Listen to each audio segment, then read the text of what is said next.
बदसूरत कौवा। एक बार एक कौवा नीम की टहनी पर बैठकर कांव कांव कर रहा था। तभी किसी ने उसको पत्थर फेंककर भगा दिया। कौवा बहुत निराश हुआ और सोचने लगा कि आखिर क्यों लोग मुझसे इतनी नफरत करते हैं। भगवान ने मुझे इतना काला क्यों बनाया है। यह सोचकर वह एक हंस के पास गया। हंस से बोला, तुम कितने सुंदर हो भाई, तुम्हारे पंख कितने आकर्षक हैं। लोग तुमको देखने के लिए दूर दूर से आते हैं और मुझे दूर से ही उड़ा देते हैं।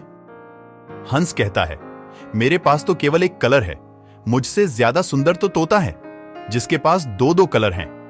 हंस का जवाब सुनकर कौवा तोते के पास जाता है। कौवा तोते से बोला, भाई तुम कितने सुंदर हो, तुम्हारे पास दो दो कलर हैं, मेरे पास तो एक ही है, वह भी भद्दा। तोता कहता है, नहीं भाई, मुझसे ज्यादा सुंदर तो मोर हैं, उसके पास तो कई रंग हैं। मुझसे ज्यादा रंगीन और आकर्षक तो मोर लगता है।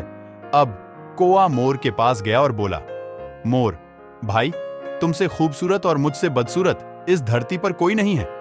मोर उदास होकर कहता है, ऐसा मत कहो भाई, इस पूरी दुनिया में तुम ही भाग्यशाली हो। तुम्हें ना तो कोई पकड़ता है, ना ही कोई पिंजरे में रखता है, और मुझे देखो, मेरी इस सुंदरता ने मुझसे मेरा परिवार छीन लिया। सभी को पकड़कर पिंजरे में डाल दिया है, कुछ दिनों बाद मुझे भी पकड़कर पिंजरे में डाल दिया जाएगा। मोर की बातें सुनकर कौवा उसको सांत्वना देकर वहां से चला गया। कौवा वापस नीम की टहनी पर आकर बैठ गया और सोचने लगा कि वह कितना मूर्ख था। इस दुनिया में उससे खुश पक्षी तो कोई और है ही नहीं। इसके बाद वह फिर से कांव कांव करने लग जाता है। तो कैसा लगा दोस्तों ये कहानी? इस कहानी से हमें यह सीख मिलती है कि दूसरों से तुलना कर अपनी खुशी को मत गवाओ। आप जैसे भी हैं, सबसे सुंदर हैं, इस बात को स्वीकार कर लो।